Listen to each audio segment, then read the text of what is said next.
Topic है Bengal partition. तो कल हम लोगों ने कांग्रेस को बना दिया था, कांग्रेस का फॉर्मेशन करवा दिया था। 1885 तक चीज़ें हम लोगों ने देख ली थी। अब आगे तो अब हम आगे देखेंगे कि कौन कौन सी रेवोल्यूशनरी एक्टिविटीज़ हुई थी। ठीक है, तो आज का जो टॉपिक है वो है Bengal partition and revolutionary activities. तो बंगाल पार्टीशन एक बहुत ही मेजर इवेंट रहा हमारी मॉडर्न हिस्ट्री में, जो कि 1905 को होता है, 1905 को। और इसके लिए रिस्पॉन्सिबल माना जाता है कर्जन को। लॉर्ड नहीं लगाएंगे इसके नाम के आगे, जो 1899 से लेके 1905 तक इंडिया का वॉइस रॉय रहा। अब एक्चुअल में ये कर्जन जो है, बंगाल पार्टीशन तो एक इसका मेजर हम बोल सकते हैं इवेंट है जो इसके टाइम पीरियड पे हुआ, जिसके लिए ये जाना जाता है। लेकिन इसकी कुछ और रेवोल्यूशनरीज पॉलिसी या फिर रेवोल्यूशनरी एक्टिविटी रही हैं, जिसकी वजह से बंगाल पार्टीशन इसलिए भी इंपॉर्टेंट है हिस्ट्री में, बिकॉज ना सिर्फ इसलिए बिकॉज बंगाल का पार्टीशन किया, बल्कि यहाँ से एक या फिर हम बोल सकते हैं different forms of struggles originate होते हैं, और यहाँ पे दो डिफरेंट फैक्शंस ओरिजिनेट होते हैं विद इन द कांग्रेस, और कांग्रेस का विभाजन होता है, और एक तरह से जो हमारा फ्रीडम स्ट्रगल है उसको एक नया डायरेक्शन मिलता है यहाँ से। इसलिए बंगाल पार्टीशन इंपॉर्टेंट है, जिसके लिए कर्जन को रिस्पॉन्सिबल माना जाता है, जो कि वॉइस रॉय था उस समय। तो अगर हम बात करें कर्जन की, तो उसकी कुछ और भी रिएक्शनरी पॉलिसीज रही हैं। रिएक्शनरी पॉलिसी अगर मैं सिंपल टर्म से बोलूँ तो ऐसी पॉलिसी जो लोगों को एकदम गुस्सा दिला दें। जैसे कि एक इसके टाइम पे आया था कैलकाटा कॉर्पोरेशन एक्ट। अभी ये जो कैलकाटा कॉर्पोरेशन एक्ट था, इसमें मैं डीप में नहीं पढ़ना, बस मैं सिंपल बता रहा हूँ, अगर पूछ ले कि भाई किसके टाइम पे आया था। और ऐसे सच आपको रटने की भी जरूरत नहीं है, ये जो मैं लिख रहा हूँ रिएक्शनरी पॉलिसीज ऑफ कर्जन, रटने की जरूरत नहीं है। ये आया था 1899 में, ये एक्ट। इसके तहत ये किया गया था कि नंबर ऑफ इलेक्टेड मेंबर जो होते थे इंडिया से, एक जो काउंसिल हुआ करती थी उस समय पे, जैसे आज के टाइम पे हमारे अगर हम बात करें सेंट्रल लेवल पे लोकसभा है, राज्यसभा है, स्टेट लेवल पे लेजिस्लेटिव असेंबली, लेजिस्लेटिव काउंसिल है। तो यहाँ पे इलेक्टेड मेंबर्स होते हैं, ठीक है, नॉमिनेटेड मेंबर्स होते हैं। तो इलेक्टेड मेंबर्स में अगर हम बात करें तो इंडिया के जो लोग होते थे उनका और परसेंटेज कम कर दिया, फिर number of elected members from India उसको कम कर दिया इसने इस एक्ट के थ्रू। एक तो ये इसकी हरकत थी। दूसरी हरकतबाजी इसने करी ऑफिशियल सीक्रेट्स एक्ट पास करके, सीक्रेट्स एक्ट पास करके। अगर इसकी बात करें, ये इसने 1904 में किया, 1904 में ये पास हुआ। अब कोई भी सरकार रहती है, आपने अगर ज़्यादातर नोटिस किया हो तो जो प्रेस होती है, यानी कि जो हमारी मीडिया होती है, वो अपनी हमेशा आज़ादी की बात करती रहती है। क्यों? क्योंकि हमेशा गवर्नमेंट और मीडिया या फिर प्रेस के बीच में हमेशा टसल चलता रहता है। क्यों? क्योंकि मीडिया हमेशा उन चीज़ों को एक्सपोज करती है जो गवर्नमेंट कर रही है, और गवर्नमेंट को वो खतरा महसूस होता है, इसलिए हमेशा गवर्नमेंट इस पर मीडिया पे सैंक्शंस लगाने की कोशिश करती है, उसको दबाने की कोशिश करती है। हमेशा ये एलिगेशंस लगते रहते हैं, चाहे कोई भी गवर्नमेंट हो। तो उस समय पे तो क्योंकि एक इंपीरियलिस्टिक गवर्नमेंट थी, एक विदेश की गवर्नमेंट थी जो कि इंडिया पे शासन कर रही थी, वो तो बिल्कुल नहीं चाहेगी। तो ये मैं इसलिए बता रहा हूँ क्योंकि हमने पिछले लेक्चर में पढ़ा कि किस तरह से डिफरेंट एक्ट्स लाए गए हैं। पहले तो प्रेस को दबाने की कोशिश की गई थी, ठीक है। अगर याद तो बंगाल गैजेट सबसे पहला न्यूज़पेपर था, जेम्स अगस्टस हिक्की ने इसको पब्लिश किया था। तो फिर हमारे चार्ल्स मेटकैफ जी आए थे, उन्होंने प्रेस को लिबरेट करने का काम किया था। उन्होंने जो सैंक्शंस थे उनको लिबरेट किया, उनको हटाया था, तो इनको इस वजह से लिबरेटर ऑफ इंडियन प्रेस बोलते हैं।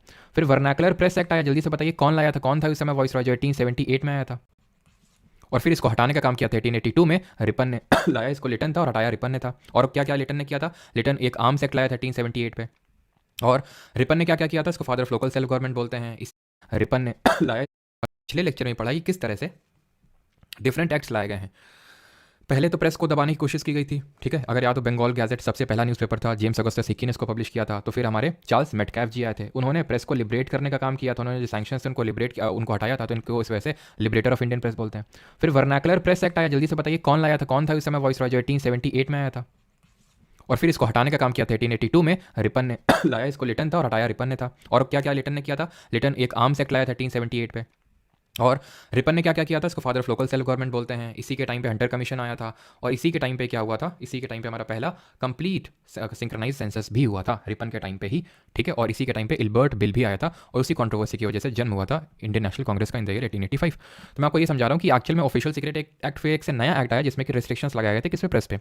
ये सिर्फ सुन लो, रटने की जरूरत नहीं है, लेकिन हाँ ये थोड़ा सा ऑफिशियल सीक्रेट एक्ट वाला थोड़ा इंपॉर्टेंट है, ध्यान रखना 1904 में। बिकॉज एक बार इसने क्वेश्चन पूछ लिया था आर्म्स एक्ट का, जो कल हम लोगों ने पढ़ा था ना लिटन वाला, तो ये ऑफिशियल सीक्रेट एक्ट हो सकता है पूछ ले, ठीक है।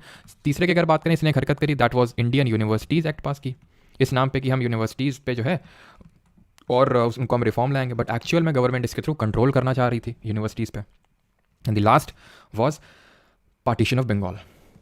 What was it? Bengal partition, जिसके बारे में हमें इस लेक्चर में डिटेल में पढ़ना है। ये 1905 में हुआ, 1905 में। अब एक्चुअल में ऐसा नहीं है कि एकदम से अनाउंस कर दिया सडन, ठीक है। पहले ही इसके रिगार्डिंग 1903 से ही गवर्नमेंट जो है अपने इरादे बता रही थी कि किस तरह से हम बंगाल को पार्टीशन करने वाले हैं। अब जब मैं बंगाल बोलता हूँ तो आप आज के बंगाल से उसको रिलेट बिल्कुल भी मत करिएगा, क्योंकि तब का बंगाल आज के बंगाल से बहुत बड़ा होता था। तब का बंगाल अगर मैं बात करूँ तो आज का जो वेस्ट बंगाल आप देखते हैं, ये पूरा बांग्लादेश देखते हैं, असम देखते हैं, बिहार देखते हैं, उड़ीसा देखते हैं, ये पूरा बंगाल हुआ करता था। और जितनी पॉपुलेशन थी उस समय की इंडिया, और उस समय की इंडिया मैंने इसे दैट मीन कि आज का जो पाकिस्तान है वो भी उसमें इंक्लूडेड था, उसका 1/4 पॉपुलेशन यहाँ रहता था बंगाल में उस टाइम, यानी कि हर 4 में से एक बंदा आपको बंगाली होगा उस टाइम का अगर बात करें, जिसमें बंगाल, बिहार, उड़ीसा, असम, बांग्लादेश, ये सब कुछ था। ठीक है, हाईली पॉपुलेटेड था।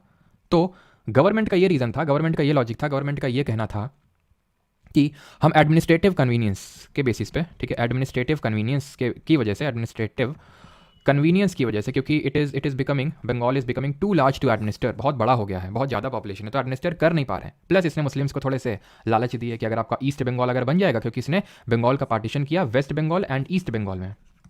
ठीक है, एक को बोला वेस्ट बंगाल और एक को बोला ईस्ट बंगाल। अगर मैं आपको थोड़ा सा रेफरेंस देने की कोशिश करूं कि क्या क्या था, तो वेस्ट बंगाल में प्रेजेंट डे का बिहार, उड़ीसा और प्रेजेंट डे का वेस्ट बंगाल, और ईस्ट बंगाल में आपका पूरा बांग्लादेश, असम, ये पूरा था। तो एक्चुअल में रीजन तो दिया गया था एडमिनिस्ट्रेटिव कन्वीनियंस, जो कि एक हद तक ही सही था, लेकिन एक्चुअल जो इनका मोटिव था that was to weaken the Bengal, Bengal को कमजोर करना। क्यों? क्योंकि जितनी भी रेवोल्यूशनरी एक्टिविटीज़ हो रही थी, नेशनलिस्टिक एक्टिविटीज़ फैल रही थी, राष्ट्रवादी गतिविधियां जो फैल रही थी वो बंगाल से ही फैल रही थी। It was the nerve centre. तो इसी को वीक कर देंगे, पार्टीशन कर देंगे और इसको डिवाइड कर देंगे ऑन हिंदू मुस्लिम बेसिस, तो अपने आप ये कम हो जाएगा, जिसमें ये सफल भी रहे। कैसे, वो अभी देखेंगे। हिंदू मुस्लिम कैसे? क्योंकि वेस्ट बंगाल वाला जो एरिया था ये हिंदू मेजोरिटी था, और ईस्ट बंगाल जो प्रेजेंट डे बांग्लादेश वाला है वो आपका मुस्लिम मेजोरिटी था, और लैंग्वेज भी यहाँ पे अलग अलग थी। तो इस बेसिस पे इन्होंने डिवाइड कर दिया लॉजिक क्या? Administrative convenience. But what was the exact reason? To weaken the nerve centre, to weaken the Bengal which was the nerve centre of the nationalistic activities. Clear? तो अगर हम पार्टीशन ऑफ बंगाल की अगर हम बात करें, तो partition of Bengal was announced, यानी कि अनाउंस कब हुआ? ये अनाउंस तो जुलाई में हुआ, जुलाई 1905। बट एक्चुअल में when did it came into force, मतलब अनाउंसमेंट तो पहले से ही ये गवर्नमेंट 1903 से ही बताते चली आ रही थी कि हम इस तरह से करने वाले हैं, लेकिन जब हुआ तो लोगों का भी यहाँ पे गुस्सा फूटेगा। ठीक है, अक्टूबर 1905। तो अनाउंस हुआ जुलाई को, और एक्चुअल में फोर्स में आया कब? अक्टूबर 1905 को। यहाँ तक सभी को क्लियर है? आई होप सभी को क्लियर होगा, बिकॉज यहाँ पे अभी ऐसा मैंने कोई बहुत ज़्यादा ऐसी चीज़ नहीं बताई है। अब यहाँ से क्या होगा? अब यहाँ से होगा जो होना था। पहली बात तो 1905 का सेशन होगा कांग्रेस का, कल भी डिस्कस किए थे, लेकिन कल मैंने बताया था कि कल से हम लोग डिटेल में डिस्कस करेंगे थोड़ा सा। तो ये सेशन हुआ था बनारस में, इसको प्रिसाइड किया था, इसकी अध्यक्षता करी थी गोपाल कृष्ण गोखले जी ने। और इसका जो मेन एम था, मतलब इसका रखने का वो था कि जो पार्टीशन ऑफ बंगाल हुआ है तो उसके रेस्पॉन्स पे अब क्या होगा? एंटी पार्टीशन मूवमेंट स्टार्ट होगा, एंटी पार्टीशन मूवमेंट स्टार्ट होगा, जिसको कि हम स्वदेशी मूवमेंट भी बोलेंगे। क्यों बोलेंगे? क्योंकि यहाँ पे स्वदेशी का कॉल दिया गया, और इसको अप्रूव करने के लिए ये सेशन हुआ था। अब ऐसा नहीं कि इसीलिए रखा गया था सेशन, वैसे तो हम लोगों ने देखा था हर साल दिसंबर में होता था सेशन कांग्रेस का। तो इस सेशन में इसको अप्रूव किया गया, जो एंटी पार्टीशन कैंपेन है और जो स्वदेशी मूवमेंट स्टार्ट किया गया है, इसको अप्रूव किया गया इस पर्टिकुलर सेशन में। और स्वदेशी का एक तरह से कॉल दिया गया। स्वदेशी मतलब कि अब हम ब्रिटिशर्स की हर चीज़ का बॉयकॉट करेंगे, हम उनकी चीज़ खरीदेंगे नहीं, जो फॉरेन गुड्स एंड प्रोडक्ट्स उनको खरीदेंगे नहीं, इंडिया में बनी चीज़ों को खरीदेंगे, इंडिया में बनी यूनिवर्सिटीज़ में पढ़ेंगे, इंडिया में बनी फैक्ट्रीज़ बनाएंगे, ना कि उनकी बाकी फैक्ट्रीज़ पर डिपेंडेंट रहेंगे। इसके जस्ट अगले साल वाला जो 1906 का सेशन था वो था कांग्रेस का कैलकाटा सेशन। सर एक साल तो हुआ होगा, एक साल में क्या हुआ डिस्कस करेंगे, लेकिन थोड़ा सा 1906 का पहले सेशन डिस्कस कर लेते हैं, बिकॉज हाँ यहाँ पे हुआ था कुछ, और वो थोड़ा सा ये था कि कांग्रेस में भी थोड़े से दो गुट बट चुके थे, दो गुट अपने अलग अलग तरह की एक्टिविटीज़ को परफॉर्म कर रहे थे, जिनको देखेंगे। तो 1906 का जो कैलकाटा का सेशन था, अगर इसकी बात करें तो ये लिखा ही है कैलकाटा में हुआ था, और किसने प्रिसाइड किया था? दादा भाई नौरोजी। कल भी हमने इनके रिगार्डिंग चीज़ें देखी थी, और बहुत सारी और भी चीज़ें देखी थी, जल्दी से इनको रिवाइज कर लेते हैं। पहली बात तो ईस्ट इंडिया एसोसिएशन बनाते हैं, कब बनाते हैं? 1866 में। इन्होंने रस्त गुफ्तार लिखी पारसी कम्युनिटी के लिए, इनको grand old man of India के नाम से जानते हैं। इन्होंने पहली नेशनल इनकम हमारी कैलकुलेट करके दी, पहली poverty line unofficial poverty line calculate करके दी, poverty and British rule in India नामक किताब लिखी, जिसमें कि इन्होंने ड्रेन थ्योरी, यानी कि किस तरह से जो पैसा है उसका निष्कासन कर रहे हैं जो ब्रिटिशर हैं, उसके बारे में इन्होंने बताया था हमें। ठीक, तो ये सारी चीज़ें हमने देखी थी। तो उन्हीं में से दादा भाई नौरोजी हमने देखा था, उन्होंने 3 सेशन कांग्रेस के प्रिसाइड किए थे। तो दूसरा सेशन था कौन सा? 1886 का, और एक 1906 का सेशन था। तो दादा भाई नौरोजी ने इसमें प्रिसाइड किया, और इसमें 4 इंपॉर्टेंट चीज़ें हुई। 4 इंपॉर्टेंट चीज़ें क्या हुई? एक तो स्वराज गोल अडॉप्ट किया गया कि भाई हम स्वराज के लिए लड़ेंगे। अभी जो पार्टीशन हुआ है बंगाल का, तो चलो मासेस को इकट्ठा करो और स्वराज के लिए अब लड़ेंगे। स्वराज मतलब कि सेल्फ रूल, हमारा रूल होगा। बट एक्चुअल में मीनिंग नहीं बताया गया था। ये हम 1929 के लाहौर सेशन में पढ़ेंगे, और 19 को जहाँ पूर्ण स्वराज, एंड देन अगेन 1931 का जो कराची सेशन होता है, वहाँ जाके स्वराज का मतलब बताया जाता है। तो जब यहाँ पे स्वराज गोल डिक्लेयर किया गया, तो सबका अपना अपना अलग अलग मीनिंग लेके चल रहे थे। मैंने बताया कांग्रेस के 2 गुट बट चुके थे, तो एक गुट का अपना अलग मीनिंग था स्वराज का, एक गुट का अलग मीनिंग था, और जो एक गुट है उसके अंदर भी जो लोग हैं उनका भी अपना अपना अलग मीनिंग था। तो इसलिए थोड़ा सा ये बहुत ही सब्जेक्टिव टाइप चीज़ हो गई थी। दूसरा खैर उतना इंपॉर्टेंट नहीं है। बॉयकॉट, बॉयकॉट मतलब फॉरेन चीज़ों का बॉयकॉट करना है। स्वदेशी मतलब कि देशी चीज़ें खरीदनी है और देसी चीज़ों पर रिलाई करना है। एंड चौथा वॉज नेशनल एजुकेशन, यानी राष्ट्रीय शिक्षा पे जोर देना था। ठीक है, नेशनल एजुकेशन, और इसीलिए एक काउंसिल भी सेटअप की गई for national education. I think UPSC civil services में एक बार ये क्वेश्चन आ चुका है, 2019 में आई थिंक पेपर में आया था कि नेशनल एजुकेशन इस तरह से स्टेटमेंट। तो ध्यान रखना, नेशनल एजुकेशन एक काउंसिल सेटअप हुई थी बंगाल पार्टीशन के टाइम पे। ठीक है, यहाँ तक आई होप सभी को क्लियर होंगी चीज़ें। अब यहाँ पे हम देखते हैं सूरत स्प्लिट, मतलब एक्चुअल में जब ये 1906 का सेशन हो गया, ठीक, तो अब इन चीज़ों को अपनाना है कि नहीं अपनाना है, किस एक्सटेंट तक अपनाना है, इन चीज़ों को लेके दो गुट बट गए कांग्रेस में। एक लोग बोल रहे थे नहीं, इस पार्टीशन जो एंटी पार्टीशन मूवमेंट हम कर रहे हैं इसको बंगाल तक ही क्यों रिस्ट्रिक्टेड रखा जाए, और भी जगहों में फैलाओ, सब लोगों को इकट्ठा करो, इनको ओवरथ्रो करो ब्रिटिश रूल को। थोड़े जो हम बोल सकते हैं जो उग्र टाइप थे, उग्र टाइप थे। ठीक है, तो इनको हम उग्रों को क्या बोल सकते हैं, एक्सट्रीमिस्ट बोल सकते हैं। और एक बोले थे नहीं, इतना सब क्या करने की ज़रूरत है, रिस्ट यहीं पे तक कन्फाइन रखो और ओवरथ्रो करने की ज़रूरत नहीं है, कॉन्स्टिट्यूशनल तरीके से अपनी बात रखो, नहीं तो नाराज़ हो जाएंगे ब्रिटिशर्स। यानी कि नरम टाइप थे जो, नरम नरम यानी कि बोल रहे थे कि नरम हमें रुख रखना चाहिए ब्रिटिशर्स की तरफ, तो उनको बोला गया मॉडरेट्स। तो वहीं से आया एक्सट्रीमिस्ट और मॉडरेट। एक्सट्रीमिस्ट को हम बोलते हैं गरम दल और मॉडरेट्स को बोलते हैं नरम दल। सूरत में जब सेशन होता है अगला 1907 में, 1905 का देखा बनारस, 1906 का देखा कलकत्ता, 1907 का हुआ सूरत में। अब यहाँ पे धीरे धीरे धीरे, अभी मैंने आपसे बोला ना कि 1905 और 6 के बीच में क्या हुआ, तो एक्टिविटीज़ हो रही थी, बट कहीं ना कहीं दो गुट बटते जा रहे थे। एक लोग बोले थे नहीं रिस्ट्रिक्टेड रखो, और एक बोले थे नहीं इसको हर जगह फैलाओ और एकदम उग्र तरीके से सबको इकट्ठा करो। लेकिन नरम दल क्या बोले, सबको इकट्ठा क्यों करना, हम ही लोग करते हैं जो कांग्रेस वाले हैं। तो इसको लेकर धीरे धीरे धीरे धीरे फूट बढ़ रही थी इनमें, और 1907 में वो पूरी तरह से उजागर हो गई। एक्सट्रीमिस्ट बोल रहे थे कि नहीं भाई, अगला जो सेशन होना चाहिए वो या तो प्रिसाइड करें लाला लाजपत राय या बाल गंगाधर तिलक। अभी हम पढ़ेंगे कि कौन थे एक्सट्रीमिस्ट, कौन थे मॉडरेट, इनकी कैसे कैसे इन्होंने एक्टिविटीज़ करी। और मॉडरेट बोल रहे थे नहीं, इनका हमारा अपना होना चाहिए, रास बिहारी घोष को ये बोल रहे थे। तो एक्चुअल में इन लोगों के बीच में लड़ाई हो गई, भी माना जाता है कि एक्सट्रीमिस्ट में किसी ने जूता फेंक के मार दिया रास बिहारी घोष के। ठीक है, तो खैर यहाँ पे अब सूरत में जो सेशन होता है 1907 का लखनऊ का, यहाँ पे आके एक्सट्रीमिस्ट और मॉडरेट्स अलग अलग हो जाते हैं, या फिर इसको हम इस तरह से बोल सकते हैं कि एक्सट्रीमिस्ट को बाहर का रास्ता दिखा दिया जाता है। ठीक, तो यानी एक्सट्रीमिस्ट को आउट कर दिया जाता है, बिकॉज मॉडरेट्स को ये लगा, गरम दल को ये लगा कि अगर इनके साथ हम रहेंगे तो जो ब्रिटिशर हैं वो मतलब, क्योंकि इनका ये माना था मॉडरेट का कि जल्दी ही हमें ब्रिटिशर्स की तरफ से कुछ रिफॉर्म्स देखने को मिल सकते हैं, वो हमें कुछ देंगे, लॉलीपॉप देंगे। लेकिन एक्चुअल में भी देखेंगे उनका ऐसा कोई वो नहीं था। तो उनको ये लग रहा था कि अगर हम ऐसे उग्र एक्टिविटीज़ करेंगे और इनके साथ शामिल रहेंगे तो वो कुछ होगा नहीं। ठीक है, तो इन्होंने खुद के और मतलब एक दूसरे दे पार्टेड देयर वेज, यानी कि अपने अपना अलग अलग रास्ते में दोनों चल दिए। तो सूरत सेशन में किसने प्रिसाइड किया था, ध्यान रखना, रास बिहारी घोष। बोस नहीं है, ध्यान रखना, एक रास बिहारी बोस भी आएंगे, वो नहीं है ये। ठीक है, ये घोष है। याद कैसे रखेंगे भाई, जो लोग बोस होता है जिनके नाम है वो थोड़े से उग्र होते हैं, है ना, जैसे हमारे सुभाष चंद्र बोस जी। ठीक है, तो वो थे, तो इस तरह से आप रिलेट करके याद कर सकते हैं ना। Methods adopted by the moderates. अब मॉडरेट्स में आते कौन थे, तो याद करिए, सुरेंद्र नाथ बनर्जी का मैंने आपको नाम बताया था, कौन सा एसोसिएशन बनाए थे ये, along with Anand Mohan Bose in the year 1876, बताइए जल्दी से। तो सुरेंद्र नाथ बनर्जी हो गए, ये नाम याद करने की जरूरत नहीं है सच, बट फिर भी देख लो थोड़ा सा। के मित्रा हो गए, ठीक है, गोपाल कृष्ण गोखले हो गए। तो ये सब लोग क्या थे, ये सब लोग मॉडरेट थे, यानी कि ये लोग बोल रहे थे कि पब्लिक मीटिंग करो, पेटिशन करो, ठीक है, पेटिशन करो, ठीक है, न्यूज़पेपर पब्लिश करो, ठीक है, पैम्पलेट निकालो। ये इनके मेन अपनी बात को रखने के सामने के एजेंडा थे, फिर एक टूल्स थे ये जो यूज़ करते थे कि हमें ज़्यादा उग्र होने की जरूरत नहीं है, पेटिशन प्रेयर यही सब करनी है और उसी से ही ब्रिटिशर्स के सामने अपनी बात को रखना है। बट एक्सट्रीमिस्ट का ऐसा मानना नहीं था। एक्सट्रीमिस्ट में कौन कौन आते थे, जैसे हमारे लाल, बाल और पाल, आई होप जानते होंगे इनके बारे में। लाला लाजपत राय, लाल से लाला लाजपत राय, ठीक है। हमारे कानपुर में तो एक हॉस्पिटल भी है, एलएलआर हॉस्पिटल, बहुत लोगों को नहीं पता है कि वो एक्चुअल में हैलेट उसका नाम है। जो लोग कानपुर से हैं तो आपने जो हैलेट नाम सुना है उसका नाम एक्चुअल में लाला लाजपत राय हॉस्पिटल है, ठीक है, एलएलआर जिसको बोलते हैं। तो बाल गंगाधर तिलक, ठीक है, बाल गंगाधर तिलक, और पाल से हैं बिपिन चंद्र पाल, ठीक है, बिपिन चंद्र पाल, ठीक है। तो ये मेनली 3 लोग हैं, और भी हैं जैसे कि अगर हम बात करें अरबिंदो घोष हो गए, ठीक है। तो ये सब लोग एक्सट्रीमिस्ट थे, मतलब कि इनका ये कहना था कि भाई बॉयकॉट करो। मॉडरेट्स बोले थे नहीं, बॉयकॉट वॉयकॉट ज़्यादा ना करो, ठीक है। ये लोग बोल रहे थे कि नहीं, पब्लिक मीटिंग ऑर्गेनाइज करो, समिति बनाओ। समिति से एक समिति याद रखिएगा, इंपॉर्टेंट है, एंड दैट इज, मैं सिर्फ इंपॉर्टेंट जो रिफाइंड चीज़ें सिर्फ वही आपको बता रहा हूँ, ठीक है, फालतू में एक्स्ट्रा मैं लिमिट कर रहा हूँ खुद को, ठीक है। तो समिति की अगर बात करें तो एक याद रखिएगा, स्वदेश बांधव समिति, ठीक है, स्वदेश बांधव समिति, ये इसको ध्यान रखिएगा, ठीक है। स्वदेश बांधव समिति ये अश्विनी कुमार दत्ता ने बनाई थी इन द ईयर 1905, ठीक है, अश्विनी कुमार दत्ता। कहाँ पे, बरीसाल। बरीसाल अगर बात करें प्रेजेंट डे बांग्लादेश में पड़ता है ये, तब तो इंडिया का पार्ट था ना। तो अश्विनी कुमार दत्ता ने इसको फॉर्म किया था, ठीक है। और जिन लोगों को थोड़ा सा समझने में दिक्कत हो रही है मैं आपको बता दूं, जैसे कि जब इंडिया पार्टीशन हुआ था 1947 में, तो ये ईस्ट पाकिस्तान बन गया था जो प्रेजेंट डे आप बांग्लादेश देखते हो, और ये बन गया था आपका वेस्ट पाकिस्तान, ठीक है, जब पार्टीशन हुआ था इंडिया का 1947 में। फिर 1971 में एक तरह से आप बोल सकते हो ये हमारा बड़ा बेटा और ये हमारा छोटा बेटा, तो ये इसको तंग करता था, तो 1971 में हमने इसको आज़ाद कर दिया इसके चंगुल से।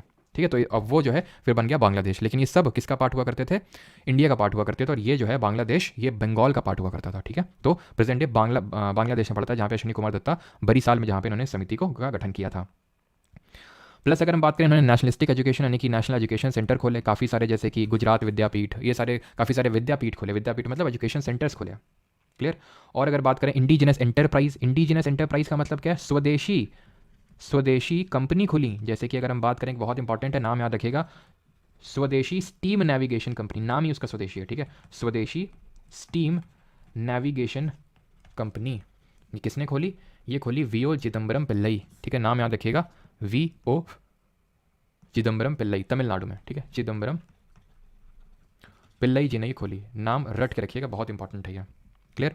और क्या क्या हुआ मेथड्स अडॉप्टेड बाय एक्सट्रीमिस्ट में, तो हमारे बाल गंगाधर तिलक ने, जो महाराष्ट्र वाला रीजन था, बिकॉज मैंने अभी आपको बताया एक्सट्रीमिस्ट का ये मानना था कि सिर्फ बंगाल तक ही क्यों रिस्ट्रिक्टेड रखना, तो इन्होंने हिंदू फेस्टिवल्स, गणपति मेला, ठीक है, गणपति फेस्टिवल और शिवाजी फेस्टिवल को ऑर्गेनाइज करवाया। क्यों, यूथ को मोबिलाइज करने के लिए, यूथ को बुलाने के लिए, यूथ को अट्रैक्ट करने के लिए ये फेस्टिवल्स इन्होंने यहाँ पे ऑर्गेनाइज करे, जो कि मॉडरेट्स बिल्कुल सपोर्ट में नहीं थे। तो ये कहाँ पे किया, बाल गंगाधर तिलक ने अपने महाराष्ट्र वाले रीजन में किया।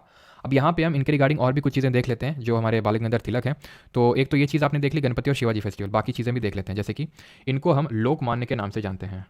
ठीक है, लोकमान्य, और इन्हीं को फादर ऑफ इंडियन अनरेस्ट बोला था, यहाँ पर लिख देता हूँ मैं, फादर ऑफ इंडियन अनरेस्ट, यानी जो भारतीय अशांति का जनक, यानी कि जो भारत में अशांति फैली हुई है वो इनकी वजह से फैली हुई है। तो ये बोला किसने था, तो एक चिरांद नाम का आदमी था, वैलेंटाइन चिरोल नाम था उसका। ठीक है, चिरांद टाइप का आदमी था ये, चिरोल। ठीक है, और इसकी वजह से जो इसने बोला था, इनको 1918 में फिर से जाना पड़ता है लंदन। ठीक है, क्योंकि थोड़ा केस वगैरह हो जाता है। और इन्होंने मराठा और केसरी नामक न्यूज़पेपर भी पब्लिश किए थे, मराठा और केसरी। मराठा में अगर बात करें तो मराठा जो न्यूज़पेपर था वो आपका इंग्लिश लैंग्वेज में था। ठीक है, और जो केसरी न्यूज़पेपर था वो मराठी लैंग्वेज में था।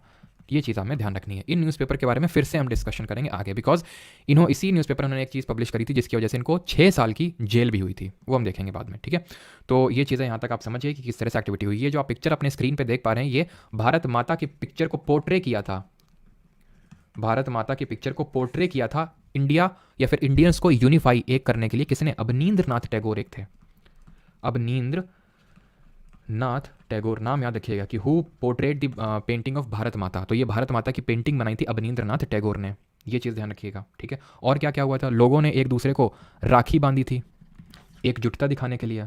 टैगोर जी ने, रविंद्रनाथ टैगोर जी ने एक इसी टाइम पे गाना लिखा, Amar Sonar Bangla, that means our golden Bengal, और ये आज है नेशनल एंथम किस देश का, जरा बताइए किस देश का ये नेशनल एंथम है आज, तो ये नेशनल एंथम है प्रेजेंट डे बांग्लादेश का। ये किसने लिखा था, अमर सोनार बांग्ला, रविंद्रनाथ टैगोर जी ने, बंगाल पार्टीशन के टाइम पे। ऐसे एक स्वदेश गीतम भी लिखा गया था।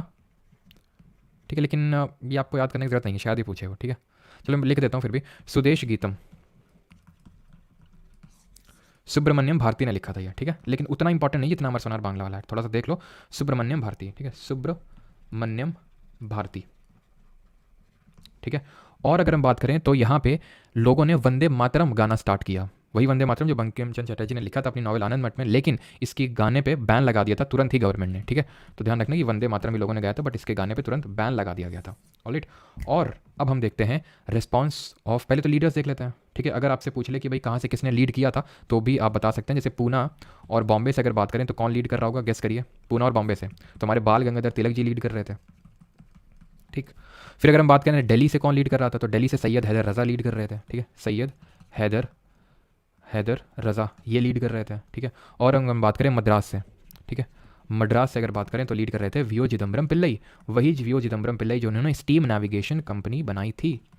अब इससे पहले कि मैं आगे बढ़ूँ, या फिर चलो आगे बढ़ लेते हैं, कुछ चीज़ें देख लेते हैं और उसके बाद समराइज़ कर देंगे, और फिर जो है एक दूसरा कंपोनेंट है हमारा वो रेवोल्यूशनरी एक्टिविटीज़ वाला, वो देख लेंगे। ठीक है, और किसी का कुछ डाउट होगा तो पूछ लेगा। रिस्पॉन्स ऑफ मुस्लिम्स की चर्चा कर लेते हैं। तो मुस्लिम्स का क्या रिस्पॉन्स था इस पूरे एंटी पार्टीशन कैंपेन या फिर जो बंगाल का पार्टीशन हुआ था। तो मुस्लिम्स की अगर बात करें तो ये लोग सपोर्ट नहीं कर रहे थे एंटी पार्टीशन कैंपेन को। क्यों, कई कारण थे।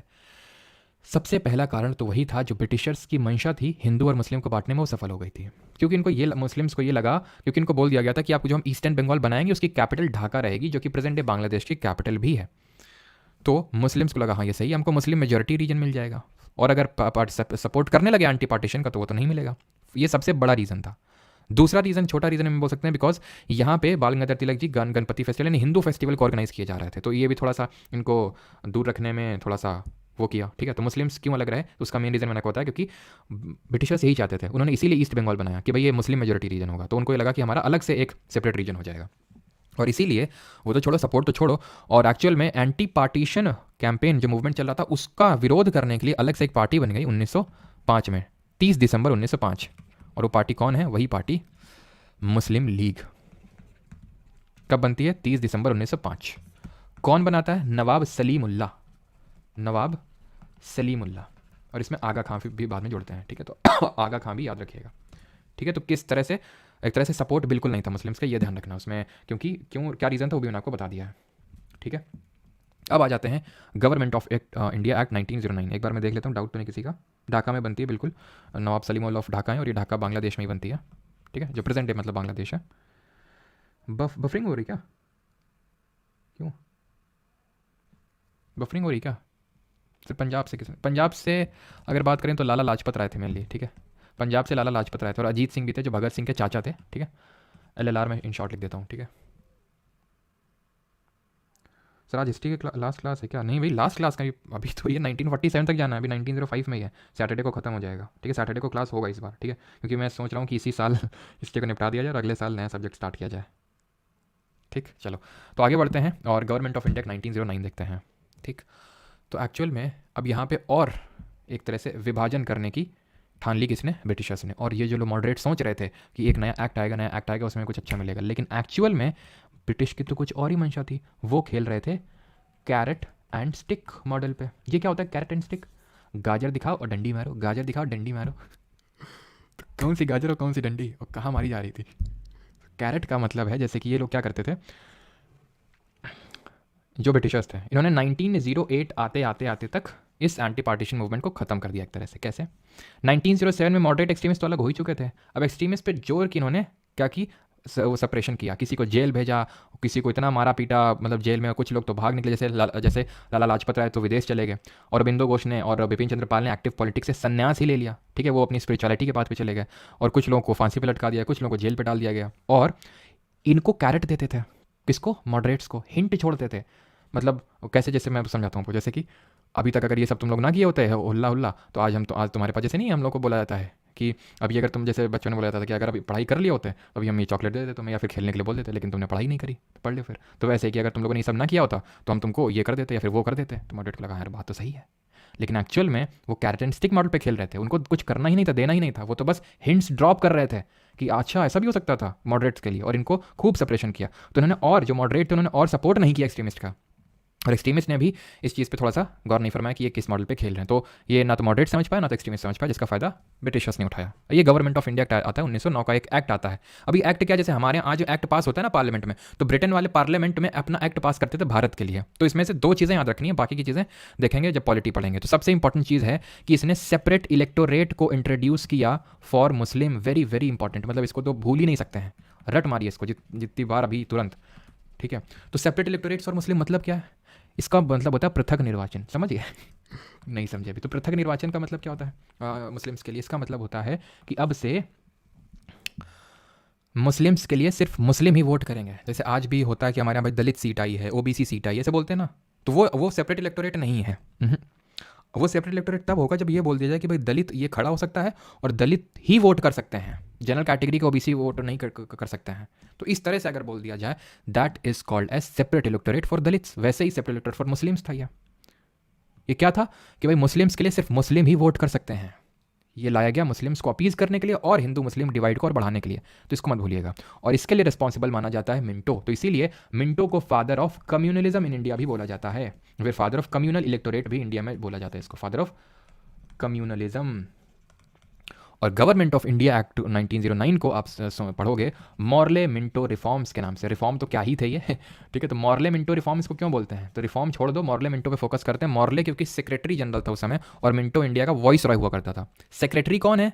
वही याद करो 1858 का एक्ट, जहां पे सेक्रेटरी ऑफ स्टेट की एक पोजीशन क्रिएट की गई थी। कोई और नहीं, ब्रिटेन में बैठा हुआ एक मेंबर ऑफ पार्लियामेंट है ब्रिटेन का, जिसको असिस्ट करने के लिए 15 मेंबर की काउंसिल दी गई है। वो सिर्फ इंडिया के अफेयर्स को देखेगा। तो मॉर्ले सेक्रेटरी था, मिंटो वाइस रॉय था, दोनों ने मिलकर बनाए थे, इसलिए मॉर्ले मिंटो रिफॉर्म्स बोलते हैं। और दूसरी चीज़ इसमें याद रखनी है कि इसमें एक ये बोला गया था कि अब से जो वॉइस रॉय की एग्जीक्यूटिव काउंसिल होगी, यानी कि कार्यपालिका वाली जो काउंसिल होगी, उसमें एक इंडियन होगा, वन इंडियन भी होगा। और वो पहले इंडियन ये सौभाग्य किसको प्राप्त हुआ? ये प्राप्त हुआ सत्येंद्र प्रसाद सिन्हा।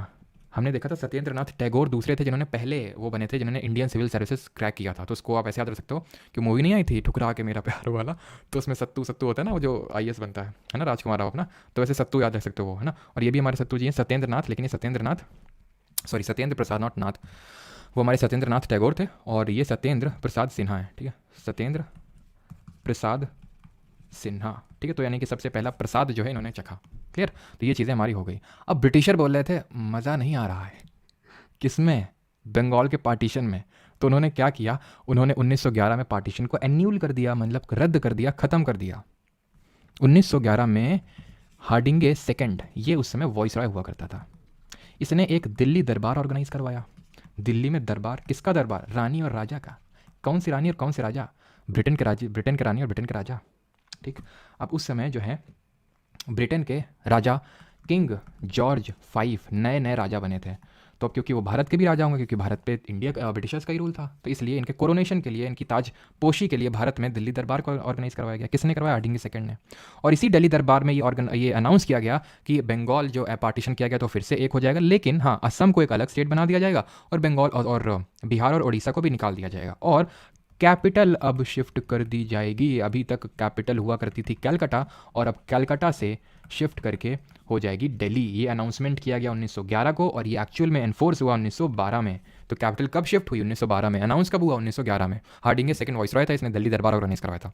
ये ध्यान रखना, ये तीसरा दिल्ली दरबार था। इससे पहले 2 और दिल्ली दरबार हो चुके थे, 1877 का और 1903 का। ये हमारा था थर्ड दिल्ली दरबार। खत्म होता है यहाँ पे पार्टीशन, और उसका एन्यूलमेंट भी हम लोगों ने करवा दिया। अब हम यहाँ से स्टार्ट करेंगे रेवोल्यूशनरी एक्टिविटीज़। आई होप यहाँ तक किसी कोई डाउट नहीं होगा। अब मैं चीज़ें आपके लिए समराइज़ कर देता हूँ। कोलकाता में मस्त खाना खाया। तो समराइज़ कर लें एक बार, ठीक है। और पहले उससे पहले seat straight and deep breath ठीक है। चलो, तो हम लोगों ने सबसे पहले चीज़ें कहाँ से स्टार्ट करी? हमने देखा कि 1905 में एक वॉइस रॉय था कर्जन, उसने बंगाल का पार्टीशन किया। ना सिर्फ बंगाल का पार्टीशन किया बल्कि और भी उसकी कुछ रिएक्शनरी पॉलिसीज़ हैं। बस अपना आँख को बंद कर लो और जो मैं बोलता जा रहा हूँ, ठीक है, मैं कोशिश करूँगा उतना तेज ना बोलूँ, और धीरे धीरे उस चीज़ को पिक्चर अपने दिमाग में चलाते रहिए, ठीक है। तो उसने कुछ रेवोल्यूशनरी पॉलिसीज़ हैं, जैसे Calcutta corporation act, official secret act, Indian universities act, partition of Bengal, उसमें से सबसे मेन था, जो अनाउंस हुआ 1905 जुलाई 1905। एनफोर्स कब हुआ? अक्टूबर 1905। मोटिव क्या था? To weaken the Bengal which was the nerve centre of nationalism and revolutionary activities. But actual में क्या रीज़न था? एक्चुअल में रीज़न था एडमिनिस्ट्रेटिव कन्वीनियंस, कि इतना ज़्यादा पॉपुलेशन हो गया उसका, इसलिए वो मैनेज नहीं कर पा रहे हैं, और अगर वो हम पार्टीशन कर देंगे तो हम बहुत अच्छे से मैनेज कर पाएंगे। और उन्होंने मुस्लिम्स को अपीज़ करने के लिए बोला कि ढाका, एक्चुअल में उसको हम ईस्ट बंगाल की कैपिटल भी बनाएंगे। एंटी पार्टीशन मूवमेंट स्टार्ट होता है 1905 में, इसको अप्रूवल मिलता है एंटी पार्टीशन मूवमेंट और स्वदेशी मूवमेंट को। 1906 में कैलकाटा, और 1905 का बनारस सेशन गोपाल कृष्ण गोखले। 1906 में सेशन होता है कैलकाटा में, दादा भाई नौरोजी। 4 इंपॉर्टेंट चीज़ें होती हैं: स्वराज, बॉयकॉट, स्वदेशी, नेशनल एजुकेशन। इसके एक्ट पास होते हैं, रेजोल्यूशंस पास होते हैं। 1907 में डिवीजन हो जाता है कांग्रेस में, मॉडरेट और एक्सट्रीमिस्ट एक तरह से बाहर निकल जाते हैं। कौन प्रिसाइड करता है सेशन को? रास बिहारी घोष प्रिसाइड करते हैं। मॉडरेट और एक्सट्रीमिस्ट में ये डिफरेंस क्रिएट क्यों हुआ? बिकॉज मॉडरेट बोलते थे नहीं, प्रेयर करो, मतलब प्रेयर पिटिशन ये सब करो, ब्रिटिश के सामने अपनी जो बात है वो बड़े ही कायदे के साथ डिसिप्लिन में रखो। लेकिन एक्सट्रीमिस्ट बोलते थे नहीं, ये ब्रिटिशर्स ऐसे नहीं मानने वाले, इसके लिए हमें समिति ऑर्गेनाइज करनी पड़ेगी, बॉयकॉट करना पड़ेगा, सिर्फ बंगाल तक ही रिस्ट्रिक्ट नहीं करना पड़ेगा, बंगाल से बाहर लेके जाना पड़ेगा। अगर समिति की बात करें, कौन सी समिति? हमारी स्वदेश बांधव समिति, अश्विनी कुमार दत्ता ने इसको सेटअप किया बरिसाल में 1905 में। इंडिजिनस एंटरप्राइजेस बनते हैं, स्वदेशी स्टीम नेविगेशन कंपनी बनती है वीओ चिदम्बरम पिल्लाई के द्वारा। भारत माता का एक पोर्ट्रे बनाते हैं, कौन? अवनींद्रनाथ टैगोर जी। वंदे मातरम की पब्लिक सिंगिंग पे बैन लग गई, लोग राखी बांधे एक दूसरे को, और मुस्लिम्स ने इसका सपोर्ट नहीं किया। 1905 30 दिसंबर 1905 को ढाका में नवाब सलीमुल्लाह एक नई पार्टी बनाते हैं, and that is Muslim league. 1907 में हमने सूरत स्प्लिट फिर 1907 में हाँ देख लिया हम लोगों ने सूरत स्प्लिट किस तरह से हुआ था, और 1909 में एक एक्ट आया था जिसमें कि सेपरेट इलेक्टोरेट फॉर मुस्लिम, यानी पृथक निर्वाचन मुस्लिम्स के लिए। And first Indian to be in viceroy, मतलब एक इंडियन वॉइसरॉय के एग्जीक्यूटिव काउंसिल में होगा, and that first was Satyendra Prasad Sinha, जिसको कि मॉरले मिंटो रिफॉर्म्स के नाम से भी जानते हैं। और हमारा पार्टीशन एन्यूल हो जाता है 1911 में आके। हार्डिंग सेकंड वॉइसरॉय था और किंग जॉर्ज 5 के कोरोनेशन के लिए इसको ऑर्गेनाइज करवाया गया था दिल्ली दरबार, और कलकत्ता से दिल्ली शिफ्ट हो गई कैपिटल, खत्म। अब आते हैं रेवोल्यूशनरी एक्टिविटीज़ पे। तो रेवोल्यूशनरी एक्टिविटीज़ पे आ रहे हैं, दैट डजंट मीन कि अब हम 1908 से आगे बढ़ रहे हैं या फिर 1909 से आगे बढ़ रहे हैं, नहीं। इंडिविजुअल हीरोइक एक्शन अगर हम बात करें, ये early part of 20th century से स्टार्ट हो गए थे। व्हेन आई से 20th सेंचुरी, दैट मीन कि मैं 1900 से स्टार्ट करके बात कर रहा हूँ। तो यानी कि 1902 1901 में यहाँ से रेवोल्यूशनरी एक्टिविटीज़ या फिर इंडिविजुअल हीरोइक एक्शंस चालू हो गए थे, बिकॉज ये मानना हो गया था लोगों का कि हम लोग को अकेले बलिदान देना पड़ेगा, हत्या मारना पड़ेगा इन ब्रिटिशर्स को, तभी ये लाइन पे आएंगे। तब उनके बारे में वो रेवोल्यूशनरी एक्टिविटीज़ अब देखने वाले हैं। तो सबसे पहले 1902, ठीक है, 1902 में एक अनुशीलन समिति बनती है बंगाल में, ठीक है। ये थोड़ा सा अब यहाँ पे चीज़ें फैक्चुअल टाइप है, आपको कोशिश करिए कि एकदम फोकस बना के रखिए और जितनी चीज़ें यहाँ पे आप रिकॉल कर मतलब याद कर सकें वो कोशिश करिए, ठीक है। उसका रीज़न ये भी है कि मतलब आप ज़्यादा प्रोडक्टिव हो पाएंगे क्लास के दौरान, अगर आप क्लास में ही रहते हुए विद अटमोस्ट फोकस जितना फोकस लगा सकते हैं। और आप इस चीज़ को नोटिस करेंगे कि अगर आप बहुत अच्छे फोकस के साथ चीज़ें करेंगे तो बहुत सारी चीज़ें, अब तो एक तो इंटरेस्ट डेवलप होगा टॉपिक पे, और आपको बहुत सारी चीज़ें आपके अंदर दिमाग में चली जाएंगी। तो अनुशीलन समिति बंगाल में बनती है, सतीश चंद्र बासु बनाते हैं। ये जो नाम है सतीश चंद्र बासु, इतना इंपॉर्टेंट नहीं है जितना कि थोड़ा सा ईयर है और जगह है, ठीक है, बट फिर भी देख लीजिए, ठीक है। मैं जानबूझ के इसलिए बताता हूँ ताकि आपको पता हो कि किस चीज़ पे बहुत ज़्यादा फोकस करना है, किस चीज़ को आप भूलना बिल्कुल वही नहीं कर सकता, भूल ही नहीं सकते किस चीज़ को, ठीक है। तो 1902 में, और कुछ ऐसा नहीं कि एक्टिविटीज़ ऑर्डर में मैं लिख दूँ या फिर चलो ऐसे ही मैं आपको बताता चलता हूँ, ठीक है। ऑर्डर में लिखें, चलो ऑर्डर में लिख देते हैं, नहीं तो फिर उससे क्या होगा कि आपको याद रखने में दिक्कत होगी अगर मैं ऑर्डर में नहीं होगा तो, ठीक है। तो चलो 1902 तो मैंने लिख दिया। अब थोड़ा सा late part of 19th century से स्टार्ट करते हैं। 1879 में एक रामोसी पेजेंट फोर्स बनती है महाराष्ट्र वाले रीजन में, ठीक है। रामोशी पेजेंट फोर्स कहाँ बनती है ये? महाराष्ट्र में, ठीक है, महाराष्ट्र। कौन बनाता है इसको? वासुदेव बलवंत फड़के, वासुदेव बलवंत फड़के, ठीक। ये 1879 हो गया। अब 1890 पे आ जाते हैं। 1890s के टाइम पे ध्यान रखना क्या रेवोल्यूशनरी एक्टिविटी हुई थी कि हमारे जो तिलक जी हैं उन्होंने शिवाजी और गणपति फेस्टिवल ऑर्गेनाइज करवाए थे, ठीक है। Shivaji and Ganpati festival organise यहीं से इन्होंने स्टार्ट कर दिया था, ठीक है। तो not that much important because हम पहले भी देख चुके हैं। अब 1890 के बाद आते हैं 1897 पे। यहाँ पे एक इंपॉर्टेंट चीज़ होती है, दैट इज चापेकर ब्रदर्स होते हैं दो लोग, ठीक है, दो भाई होते हैं चापेकर ब्रदर्स। वो हत्या कर देते हैं किसकी? चापेकर ब्रदर्स किल रैंड, ठीक है। कैसे कैसे नाम है। ये कौन था? ये प्लेग कमिश्नर हुआ करता था और उस टाइम पे बहुत प्लेग फैला था, ठीक है, इंडिया में, और इसने बहुत ही मिसमैनेजमेंट किया था। तो उससे गुस्सा होकर चापेकर ब्रदर्स ने 1897 में इसकी हत्या करी थी। देन आते हैं 1899 में, 1899 में। ये इंपॉर्टेंट ईयर है और इसको ध्यान रखिएगा। यहाँ पे ऑर्गेनाइज होती है मित्र मेला, जो कि एक सोसाइटी थी। किसके द्वारा ऑर्गेनाइज होती है? बाई सावरकर ब्रदर्स, ठीक है। सावरकर ब्रदर्स जो हैं वो इसको ऑर्गेनाइज करते हैं, ठीक। कहाँ पे? पूना में, ठीक है, पूना में इसको ऑर्गेनाइज करते हैं। और 1904 में 1904 में इन्हीं में से एक हमारे सावरकर ब्रदर में वीडी सावरकर थे और उन्होंने अभिनव भारत सोसाइटी बनाई थी, ठीक है, और उसको मर्ज कर दिया था मित्र मेला से। तो Mitra Mela was merged, Mitra Mela was merged. Question आए हैं इस पे, तभी मैं लिखवा रहा हूँ इसको, ठीक है। Mitra Mela was merged with Abhinav Bharat society. और अभिनव भारत सोसाइटी किसने बनाई थी? ये वीडी सावरकर ने बनाई थी, अभिनव भारत सोसाइटी। 1904 तक आ गए। तो 1902 में आप उस चीज़ को ऐड कर सकते हो, ये जो हमने यहाँ पे देखा था अनुशीलन समिति जो बंगाल वाला था, ठीक है। 1904 हो गया। आखिरी में आ जाते हैं, दैट इज 1908 में एक इंपॉर्टेंट चीज़ हुई थी, and that is Alipur bomb conspiracy case. ये बहुत इंपॉर्टेंट है, अलीपुर बॉम्ब कॉन्स्पिरेसी केस, जिसको कि हम मानिक टोला बॉम्ब कॉन्स्पिरेसी के नाम से भी जानते हैं। अब ये है क्या? तो मुजफ्फरपुर का एक मजिस्ट्रेट हुआ किंग्सफोर्ड, इसको मारने का प्लान बनाया प्रफुल्ल चाकी, अरविंद घोष तो इन्वॉल्व नहीं थे, प्रफुल्ल चाकी हो गए हमारे, ठीक है, और भी जैसे कि कन्हैया लाल दत्ता हो गए, सत्येंद्रनाथ बोस हो गए। तो ये लोग सब लोग इन्वॉल्व थे किसमें? और खुर्दीराम बोस हो गए हमारे, इसको मारने में। तो ये माना जाता है जब इस पर बॉम्ब फेंका गया तो एक्चुअल में ये बच निकला, मतलब एक्चुअल में बच गया, और 2 ब्रिटिश विमेन की डेथ हो गई यहाँ पे। और इसलिए अब इन पे जो है ब्रिटिश गवर्नमेंट काफ़ी स्ट्रिक्टली पेश आई। प्रफुल्ल चाकी जो है उन्होंने तो सुसाइड कमिट कर लिया, ठीक है, क्योंकि उन्हें पता चल गया था कि अब ब्रिटिशर्स पकड़ लें उनको, तो उन्होंने इसका ही कमिटेड सुसाइड, ठीक है। और जो बाकी लोग थे, जैसे कि अगर मैं बात करूँ खुर्दीराम बोस और जो बाकी लोग थे और भी लोग थे इन्वॉल्व थे, हमें सबके नाम पता होने की जरूरत नहीं है। तो इन पे ट्रायल चला और ये माना जाता है कि जो इसमें गवाही देने वाला था, गोस्वामी करके कोई था, तो गवाही देने वाला था, उसको मार डाले थे कन्हैया लाल दत्ता थे, कन्हैया लाल दत्ता और सत्येंद्रनाथ बोस। और फिर इनको भी फांसी की सजा हुई, खुर्दीराम बोस को ही और दिन कन्हैया लाल दत्ता को, जो कि जिन्होंने मारा किसको, जो एक्चुअल में गवाही देने वाला था कि हाँ उसने देखा इन लोगों को बम मारते हुए। ठीक, तो प्रफुल्ल चाकी ने सुसाइड कर लिया, खुर्दीराम बोस को हैंग कर दिया और कन्हैया लाल दत्ता भी इससे इन्वॉल्व थे। ये चीज़ आपको पता होनी चाहिए। बात करें अगर अरबिंदो घोष की, तो उनके खिलाफ भी ट्रायल चला था बट ही वॉजन प्रूव गिल्टी, और उनको मतलब इनोसेंट प्रूव वो बाद में, लेकिन उनके खिलाफ इतना ज़्यादा टॉर्चर किया गया था, वो उन्होंने किया नहीं था, इन्वॉल्व नहीं थे, लेकिन ठीक है, वो उन पर इतना ज़्यादा टॉर्चर किया गया था कि उन्होंने एक्टिव पॉलिटिक्स से रिटायरमेंट ले ली 1908 में, और वो चले गए साउथ इंडिया में। साउथ इंडिया में उन्होंने ऑरोविले स्टैब्लिश किया। अगर आप सर्च करेंगे, हमारा मॉडर्न हिस्ट्री मतलब एग्जाम पर्सपेक्टिव से इंपॉर्टेंट नहीं, बस ऐसे मैंने बताया, काफ़ी ब्यूटीफुल है ये देखने में, तो सर्च करिएगा इसके बारे में, बहुत अच्छा सा एक बिल्ड मतलब बनाया है उन्होंने वहाँ पे। तो अरबिंदो घोष ने रिटायरमेंट ले लिया एक्टिव पॉलिटिक्स से। ठीक है, तो 1908 तक की हमें चीज़ें पढ़नी थी। क्या सिर्फ यहीं तक पढ़नी थी? नहीं, अब हम आगे भी पढ़ेंगे कुछ और इंपॉर्टेंट चीज़ें, जैसे कि जो फॉरेन में हुई, जैसे कि 1905 में जो फॉरेन में, अगर हम बात करें फॉरेन में उस समय क्या क्या एक्टिविटीज़ हो रही थी, तो जिस समय बंगाल पार्टीशन हुआ 1905 में, इंडियन होम रूल सोसाइटी बनाई गई। ठीक है, इंडियन होम रूल सोसाइटी, और एक सोसाइटी बनी, दैट वाज इंडिया हाउस। ये दोनों बनाए किसने? श्याम जी कृष्णा वर्मा ने। कहाँ पे? लंदन में।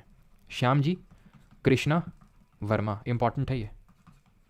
ठीक है, और एक जर्नल भी निकाला उन्होंने जिसका नाम था द सोशोलॉजिस्ट। ठीक है, जर्नल का नाम था द सोशोलॉजिस्ट, तो ये भी ध्यान रखिएगा, सोशोलॉजिस्ट। स्पेलिंग में बड़ी दिक्कत होती है, द सोशियोलॉजिस्ट हो गया ऐसे। ठीक है, तो ये इन्होंने जर्नल निकाला था। फिर अगर हम बात करें 1909 में, 1909 पे आते हैं। ठीक है, 1909 में भी कुछ हुआ था। क्या? मदन लाल ढींगरा, मदन लाल ढींगरा ने लंदन में एक, उस समय के आर्मी जनरल थे ब्रिटेन, उसमें उनका नाम था कर्जन वाइली। वो कर्जन नहीं, पार्टीशन ऑफ बंगाल वाला, ये मैंने बताया, वो तो वॉइस रॉय था, ये ब्रिटेन आर्मी में था। तो इनका नाम था, यही किल्ड कर्जन वाइली। तो लंदन में जाके इनको मारे थे, मारे की जगह दूसरा वर्ड आ रहा था, लेकिन मैंने बोला नहीं, कि कुछ लोग ईगो हर्ट हो जाते हैं। ठीक है, तो कर्जन वाइली को मारा किसने? मदन लाल ढींगरा ने। इंपॉर्टेंट है, 1909 में। ठीक है, चीज़ों को आप रिलेट ऐसे कर सकते हैं कि भाई इंडियन होम रूल सोसाइटी तब बनी जब बंगाल का पार्टीशन हुआ। मदन लाल ढींगरा ने कर्जन वाली को तब मारा जब मॉर्ले मिंटो आया। और 1907 में भी कुछ इंपॉर्टेंट हुआ था, और वो इंपॉर्टेंट ये है कि मैडम भीखा जी कामा, जो कि एक पारसी थी, ठीक है, पारसी मैडम भीखा जी कामा, जैसे कि हमारे दादा भाई नरोजी पारसी थे, इन्होंने जर्मनी के स्टटगार्ट में इंडिया का झंडा फहराया, जो उस समय का झंडा होता था, जिसमें कि वंदे मातरम लिखा था, ऊपर कमल का फूल था, हाथ नहीं था उसमें। ठीक है, तो स्टटगार्ट जर्मनी में झंडा फहराया, और ये she became the first Indian to hoist the Indian flag on the foreign soil, यानी विदेश में झंडा, भारत का झंडा फहराने वाली पहली भारतीय बनी, ना सिर्फ भारतीय महिला, पहली भारतीय भी बनी। तो ये चीज़ आपको याद होनी चाहिए। And she also published a journal called as Vande Mataram. ठीक, 1907 हो गया। 1913 पे आते हैं, या फिर 1915 पहले बता दें आपको, बिकॉज 1930 में जो मुझे आपको बताना वो काफ़ी इंपॉर्टेंट है, और उसमें थोड़ा सा टाइम लगेगा, मतलब बहुत ज़्यादा भी नहीं। तो 1915 में एक बर्लिन कमेटी बनती है बर्लिन में, और ये बनाते हैं वीरेंद्र नाथ चट्टोपाध्याय। ठीक है, वीरेंद्र नाथ चट्टोपाध्याय, ठीक है। And the last one is 1913 में एक बनता है party, and that is the Ghadar party. ये पार्टी बनती है कहाँ पे? ये पार्टी बनती है सैन फ्रांसिस्को, हेडक्वार्टर होता है इसका सैन फ्रांसिस्को, यूएसए में इसका होता है हेडक्वार्टर, और ये पार्टी यहाँ पे बनती है। कौन बनाता है इस पार्टी को? लाला हरदयाल, सोहन सिंह भाखना, बरकातुल्ला। ठीक है, ये सारे नाम हैं जो इनके फाउंडिंग टीम में थे। भाई परमानंद। ठीक है, बट लाला हरदयाल वाला आप नहीं भूल सकते हैं किसी भी उसमें, ये बिकॉज ये नाम तो आपको देखने को मिलेगा ही मिलेगा। तो ये लोग फाउंडर से 1913 में इस पार्टी का करते हैं गठन। तो क्यों? क्योंकि हम वो पढ़ रहे हैं पार्टीज़, या फिर वो एक्टिविटीज़ पढ़ रहे हैं जो फॉरेन सॉइल में हुई हैं। तो 1913 में गदर पार्टी बनी। अब इस पार्टी से एसोसिएटेड है एक इवेंट, एंड दैट इज कोमागाटा मारू इवेंट, कोमागाटा मारू इंसिडेंट। ये क्या था ये कोमागाटा मारू? तो कोमागाटा मारू एक जापानीज शिप का नाम है, जिसको कि लीज पे लिया था, जापानीज शिप को लीज पे लिया था, एक सिख बिजनेसमैन थे, उन्होंने लीज पे लिया था, और उन्होंने मतलब एक्चुअल में हांगकांग, सिंगापुर और यहाँ जापान वगैरह से लोग इकट्ठा करके ही सेल्ड टू वैंकूवर कनाडा। ठीक है, कनाडा को यहाँ ड्रॉ कर लेते हैं, वैसे तो काफ़ी दूर होगा।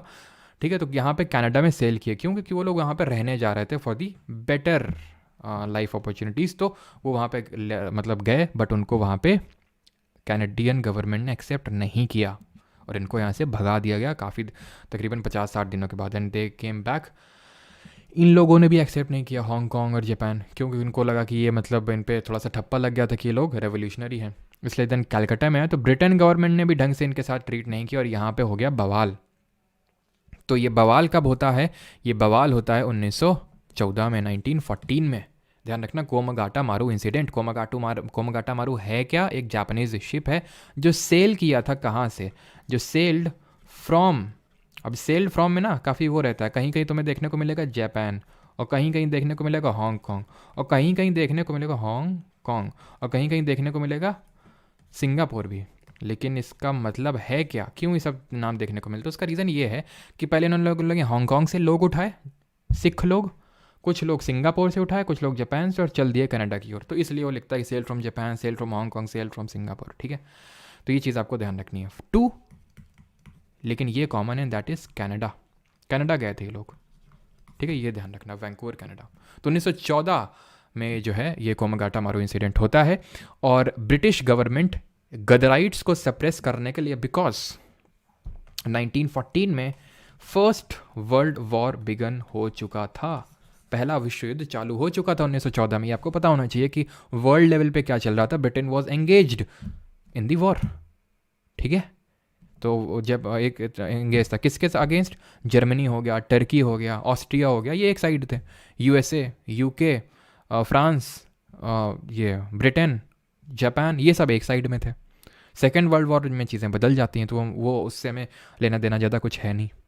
तो ये लोग एक गदराइट्स को सप्रेस करने के लिए एक डिफेंस ऑफ इंडिया एक्ट लाते हैं 1915 में, और यही एक्ट जो है ये एक टेम्प्ररी एक्ट था, जो बाद में ये लोग परमानेंट एक एक्ट से रिप्लेस करते हैं, जो कि बनता है रॉलेट एक्ट, जिसका नाम आपने में से काफ़ी लोगों ने सुना होगा।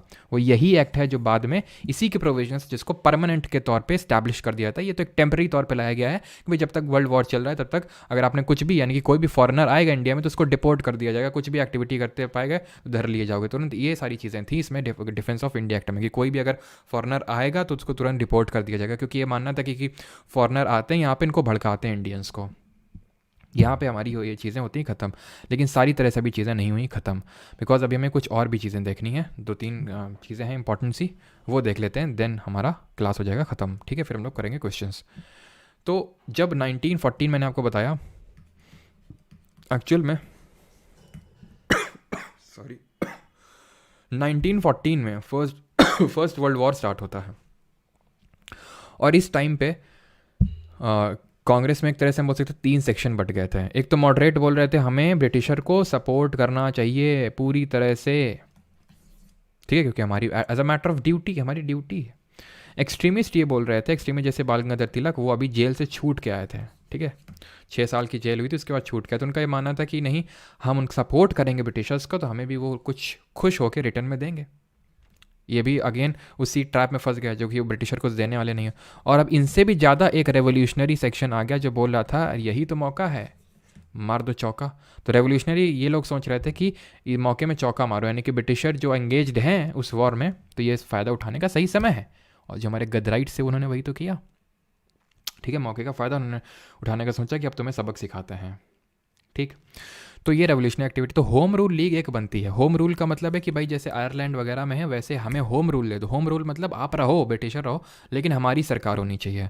तो एक होम रूल लीग बनती है, 2 बनती हैं 1916 में, 1916 में। एक बनाते हैं बाल गंगाधर तिलक, और दूसरी बनाती हैं हमारी एनी बेसेंट। दोनों लोग बनाती हैं, अपना अपना अलग अलग बनाते हैं दोनों लोग। एनी बेसेंट हम लोग को पहले भी देख चुके हैं, थियोसॉफिकल सोसाइटी ऑफ इंडिया से भी एसोसिएटेड हैं। थियोसॉफिकल सोसाइटी ऑफ इंडिया 1875 में बनी थी, न्यूयॉर्क में बनी थी। Madam HP. ब्लावत्स्की और एम.एस. ऑलकॉट ने बनाई थी। 1882 में इसका हेडक्वार्टर अड्यार मद्रास में शिफ्ट हुआ था। एनी बेसेंट की रिगार्डिंग हमने कल पढ़ा था कि she was the first president, women president of the Congress. 1917 का जो सेशन हुआ था कैलकाटा में, 1917 का, उसमें जो है एनी बेसेंट जो है बनी थी प्रेसिडेंट कांग्रेस की। तो बाल गंगाधर तिलक का जो होम रूल था उसका हेडक्वार्टर पूना में था। कहाँ पे हेडक्वार्टर था उसका? पूना में इसका हेडक्वार्टर था। और इनका जो हेडक्वार्टर था वो मद्रास में था। ये चीज़ ध्यान रखिएगा कि इनका पहले बना था, दोनों 1916 में ही बने थे, बट इनका पहले बना था, इनका बाद में बना था। और इनके कम ब्रांचेस थे और एनी बेसेंट की ज़्यादा ब्रांचेस थी, मोर ब्रांचेस थी, तकरीबन 200 ब्रांचेस थी इनकी। गवर्नमेंट ने इस पर रिस्ट्रिक्शंस फाइनली लगा दी है। बाद में ज़्यादा ये चल नहीं पाया, क्योंकि 1918 में, जैसे अभी मैंने बताया था आपको, ठीक है, 1918 में 1918 वो, अच्छा वो मैंने आपको बता दिया था ना कि वो जेल गए थे। क्यों जेल गए थे? बिकॉज उन्होंने जो अलीपुर, हाँ ये मैंने आपको बताना भूल गया था, जो अभी मैंने आपको अलीपुर बॉम्ब कॉन्स्पिरेसी केस बताई थी ना, तो एक्चुअल में उन्होंने अपना जो केसरी न्यूज़पेपर था जो मराठी लैंग्वेज में था, उसमें इनकी प्रशंसा कर दी थी। अलीपुर जो कॉन्स्पिरेसी केस हुआ था जिसमें खुर्दीराम बोस को मतलब फांसी की दी गई और प्रफुल्ल चाकी ने सुसाइड कर लिया, उसको सपोर्ट किए थे ये, तो इस चक्कर में इनको जेल हुई थी। और फिर से 1918 में वैलेंटाइन जो चिरोल था उसने कुछ ऐसा पब्लिश कर दिया था कि इनको फादर ऑफ इंडियन अनरेस्ट बोल दिया था, तो फिर से उस केस में इनको जाना पड़ा। तो ये कहीं ना कहीं वीक पड़ गया, और हम देखते हैं कि इनकी डेथ के बाद, बाल गंगाधर तिलक के डेथ के बाद 1920 में गांधी जी इसी होम रूल लीग को कन्वर्ट कर देते हैं स्वराज्य सभा में। एक बार यूपीएससी ने ये क्वेश्चन पूछा था कि भाई ये स्वराज्य सभा किसने बनाई थी, क्या है, तो ये होम रूल लीग ही थी जो स्वराज्य सभा में बदल गई थी 1920 में। लेकिन उतना ज़्यादा इंपॉर्टेंट नहीं है, ये रट के रखिएगा 1916 में बनी थी। बाल गंगाधर तिलक एनी बेसेंट ने बनाई थी, पूना में हेडक्वार्टर था और मद्रास में। और एनी बेसेंट की दो पत्रिकाएं हैं जिनके बारे में पता होना चाहिए, एक तो है न्यू इंडिया और कॉमन व्हील, ये इनकी दो पत्रिकाएं, ये याद रखिएगा, ठीक है, कॉमन व्हील, ये दो याद रखिएगा आप, ठीक है।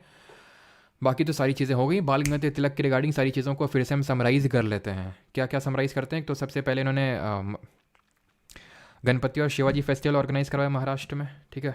और इन्होंने इनको लोकमान्य के नाम से जानते हैं, फादर ऑफ इंडियन अनरेस्ट के नाम से जानते हैं। 1908 में इनको जेल भेजा गया। और हाँ, इन्होंने एक आर्कटिक होम टू वेदास किताब लिखी थी, ये मैंने आपको हिस्ट्री में भी बताया था जब हम लोग एंशिएंट हिस्ट्री पढ़ रहे थे। आर्कटिक होम टू वेदास मतलब कि किस तरह से उन्होंने आर्यन थ्योरी के बारे में बताया है कि किस तरह से आर्यंस माइग्रेट किए थे सेंट्रल एशिया से इंडिया में, ठीक है। Now the last topic for the day is, and that is Lucknow का जो सेशन हुआ था कांग्रेस का, वो ये सेशन दो चीज़ों के लिए इंपॉर्टेंट है। हुआ कब था? 1916 में हुआ था। 1916 में लखनऊ का एक सेशन हुआ था जिसको कि प्रिसाइड किया था अंबिका चरण मजूमदार ने। ये सेशन जो इन्होंने प्रिसाइड किया था ये इसलिए इंपॉर्टेंट है, पहली बात, एक्सट्रीमिस्ट और मॉडरेट्स का रीयूनियन हो गया था।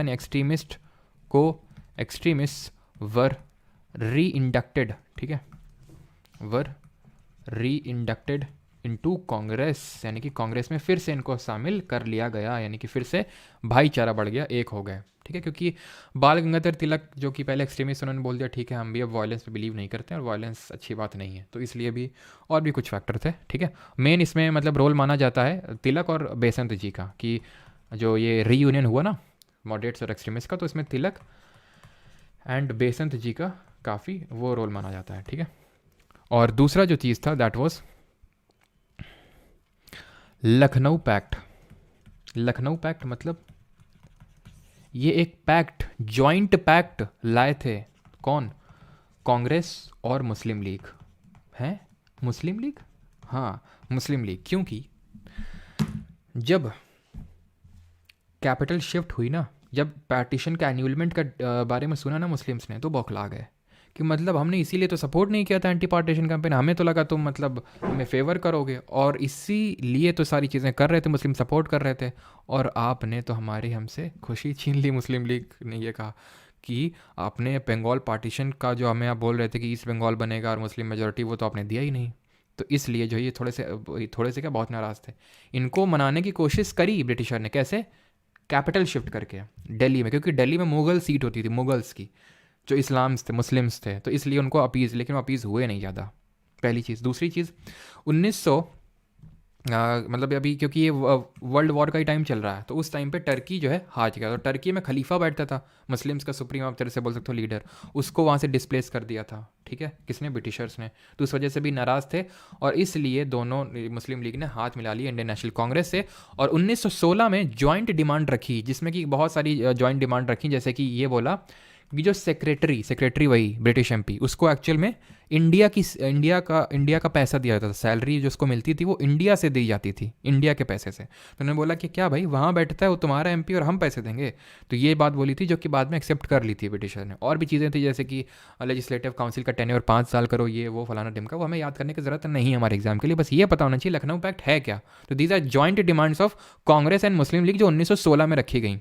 और क्यों मुस्लिम लीग आ गई साथ में, वो भी मैंने बता दिया। और एक्सट्रीमिस्ट को साथ ले लिया गया, किसने प्रिसाइड किया? अंबिका चरण मजूमदार ने, और ये सेशन हो गया हमारा खत्म। रिवीजन टाइम में थोड़ा सा रिवाइज कर लेते हैं जो बाद में चीज़ें पड़ी रेवोल्यूशनरी एक्टिविटी वाले, बिकॉज पहले वाला तो हम पहले रिवाइज कर चुके हैं बंगाल पार्टीशन, तो किसी का डाउट होगा तो पूछ लेगा। स्टार्ट करते हैं। 1879 Ramosi peasant force by Vasudev Balwant Phadke, ठीक। 1890 शिवाजी और गणपति फेस्टिवल ऑर्गेनाइज करते हैं और केसरी मराठा जनरल लाते हैं हमारे कौन, बाल गंगाधर तिलक। 1897 चापेकर ब्रदर्स ने रांड जो था, जो प्ले कमिश्नर था, उसको मार डाला, ठीक है। और 1899 में मित्र मेला एक सोसाइटी जो है वो ऑर्गेनाइज करवाई, किसने, सावरकर ब्रदर्स ने, ठीक। और 1904 में ये मित्र मेला मर्ज हो जाती अभिनव भारत सोसाइटी जो वीडी सावरकर बनाते 1904 में।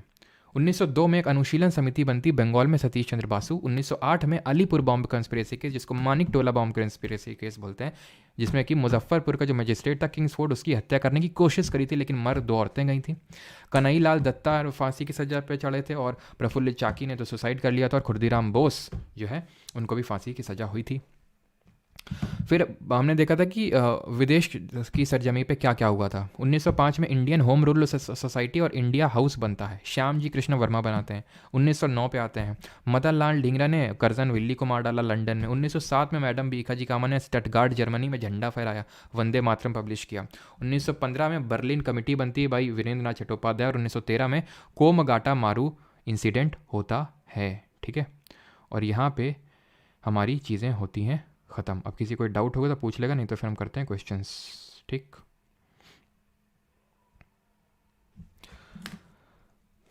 सर अंजुमान मोहिसबान वतन, अंजुमान मोहिसबान वतन अजीत सिंह जो भगत सिंह की के अंकल थे, उन्होंने ये एक सीक्रेट सोसाइटी थी, ठीक है। यहाँ पे लिख देता हूँ मैं, अंजुमान ए मोहिसबान, ठीक है, या फिर मोहिबान ए वतन। ये एक सीक्रेट सोसाइटी थी, ठीक है, जो कि अजीत सिंह ने बनाई थी, जो कि भगत सिंह के अंकल थे, ठीक है। और एक चीज़ चलो यहाँ पे नोट कर लो, भारत माता जो है करके एक लेटर था, वो भी पब्लिश किया था, ठीक है। Bharat Mata was a kind of letter published by Ajit Singh, ठीक है। कहाँ पे ये बनाया था, लाहौर में, ध्यान रखना अगर पूछ ले तो, ठीक है। चलिए अब हम बढ़ते हैं क्वेश्चंस की ओर।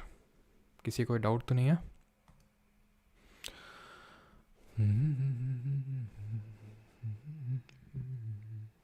क्या बफरिंग वफरिंग हो रही क्या है? मुस्लिम लीग 1906 मैंने बताया तो 30 दिसंबर 1905 की बात है, तो भाई अब उसको हम 1906 बोल देते हैं, क्योंकि 2 दिन बाद 1906 आ गया था, ठीक है। एग्जैक्ट डेट मैंने आपको बताई है। चलिए भाई, तो पहला क्वेश्चन करिए। 1924 में हिंदुस्तान रिपब्लिकन एसोसिएशन रह गया? नहीं, वो रह नहीं गया शिवांगी, अभी 1924 में हम लोग पहुँचे ही नहीं है। 1915 के बाद का मैंने कोई इंसिडेंट आपको, सॉरी 1917 के बाद का कोई इंसिडेंट बताया है? अभी 1920 वाले इंसिडेंट नहीं किए, 19 वाले इंसिडेंट नहीं किया। अभी 1919 में इतनी सारी चीज़ें हुई, नॉन कॉपरेशन मूवमेंट, खिलाफत हुआ, चौरी चौरा हुआ, आप सीधे अभी 1924 में पहुँच रहे हो। तो सारी चीज़ें हम लोग क्रोनोलॉजी में करेंगे, ठीक है। सर जी बहुत फास्ट बोलते हो आप, तो भाई क्या कर सकते हैं, अब आदत है, और फास्ट करना भी होगा आपको, ठीक है। फास्ट करना भी होगा, नहीं तो फिर कैसे चलेगा। हाँ चलो, तो the arms act which disallowed Indians from having arms was passed in, तो लिटन के टाइम पे 1878 में जब वर्नाकुलर प्रेस एक्ट भी पास हुआ था, ये हमें पता होना चाहिए, ठीक है। 1855 में कुछ हुआ था, याद करो क्या हुआ था, बताओ जल्दी से, क्या हुआ था 1855 में? तो संथाल रेबिलियन कुछ याद आ रहा है आपको? संथाल रेबिलियन, सिद्धू एंड कन्हू 2 ब्रदर्स थे, 2 भाई थे, उन्होंने लीड किया था। विच of the following acts of the British parliament stated that a member of the British cabinet was appointed secretary of state for India? किसने बोला था? ब्रिटिश संसद के निम्नलिखित में से किस अधिनियम में कहा गया है कि ब्रिटिश कैबिनेट के एक सदस्य को भारत के लिए राज्य सचिव नियुक्त किया गया था? Indian council of act of 1861, government of India act 1858, regulating act of 1773, फिर चार्टर एक्ट ऑफ 1853। तो आंसर क्या होगा? 1858 का एक्ट था, ठीक है, सिंपल। सबका सही है, रवि, आकांक्षा, सौरभ, रंजीत, वनिष्का, जीशान अख्तर, चलो ठीक। चलो तो एनी बेसेंट सपोर्ट क्यों कर रही थी? पहली बात तो आयरलैंड की थी, सपोर्ट कर रही थी क्योंकि उनको मतलब इंडियंस काफ़ी अच्छे लगते थे, और उनको लगता था ब्रिटिशर्स उन पर अच्छा नहीं कर रहे हैं, ठीक है, दमन कर रहे हैं उन पर, चलिए, तो पार्टीशन ऑफ बंगाल कब हुआ था? तो हमें पता है जुलाई 1905 में अनाउंस हुआ था और अक्टूबर 1905 में ये एक्चुअल में इन्फोर्स किया गया था। विच ऑफ द फॉलोइंग पार्टीज, और 1907 में क्या हुआ था? सारी मतलब जब भी डेट आया करें ना इस तरह से, तो जितने भी इंसिडेंट हुए उनको रिकॉल करने की कोशिश किया करो। 1907 में सूरत का सेशन हुआ था जहाँ सूरत स्प्लिट हुआ था, प्लस 1907 में मैडम भीखा जी कामा ने स्टटगार्ड जर्मनी में झंडा फहराया था। ठीक है, चलो आगे बढ़ते हैं और अगला देखते हैं। That is which of the following parties supported the move for partition of Bengal. तो किस पार्टी ने सपोर्ट किया था move for partition? Ghadar party नहीं, ये तो 1913 में ही बनी थी। पार्टीशन तो 1905 में हो गया था। फॉरवर्ड ब्लॉक 1939 में सुभाष चंद्र बोस जी ने बनाई थी after the Tripuri session of Congress. All India Muslim league होगा, ये पार्टी हम देखेंगे अभी 1920 में बनती ताशकंद उज्बेकिस्तान में। ठीक है, अगले लेक्चर में देखेंगे। फिफ्थ और अगला लेक्चर होगा हमारा एमरजेंस ऑफ गांधी। ठीक है, which of the following events did not occur in 1919 में क्या नहीं हुआ ये मत करिए अभी। ठीक है, कर लिए, चलिए बता सकते हैं आप वैसे। क्यों? क्योंकि पार्टीशन ऑफ बंगाल होगा। क्यों? क्योंकि 1905 में हुआ है। बाकी सब जलियांवाला बाग हो गया, मंटागी चल फॉन्ट, रॉलेट एक्ट, ये हम अगले लेक्चर में पढ़ेंगे। ये सब हुए थे 1919 में। Amar Sonar Bangla the national anthem of Bangladesh was compose by. तो बांग्लादेश का राष्ट्रगान अमार सोनार बांग्ला किसके द्वारा रचा गया था? रविन्द्रनाथ टैगोर, द्विजेंद्रनाथ टैगोर, देवेंद्र टैगोर या फिर अरविंद नाथ टैगोर। तो सही आंसर क्या होगा? रविन्द्रनाथ टैगोर, जो कि बांग्लादेश का प्रेजेंट नेशनल एंथम भी है। In dash law in dash Curzon the voice of India announce the partition of Bengal. तो कब पार्टीशन अनाउंस किया था करजन ने?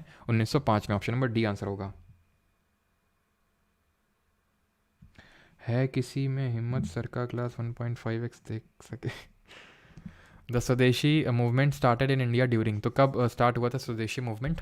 तो हम आपका काम कर देते हैं, क्यों आप फालतू में 1.25 और 1.5x पे लगाओगे? ठीक है, तो भारत में स्वदेशी आंदोलन पता है एकदम, तुम लोग अगर, मुझे तो ऐसा लगता है कि एकदम कंसंट्रेट हो जाओ ना, जब एकदम जैसे फॉर एग्जांपल जब मैं कोई अगर फॉर एग्जांपल वीडियो देखता हूँ, अगर मैं बहुत ज़्यादा कंसंट्रेट हो गया तो मुझे लगता है 2x नहीं 3x स्पीड होनी चाहिए और 2.5x एटलीस्ट या फिर 3x स्पीड होनी चाहिए। ऐसा लगता है एकदम खट खट तुरंत चीज़ें चलनी चाहिए।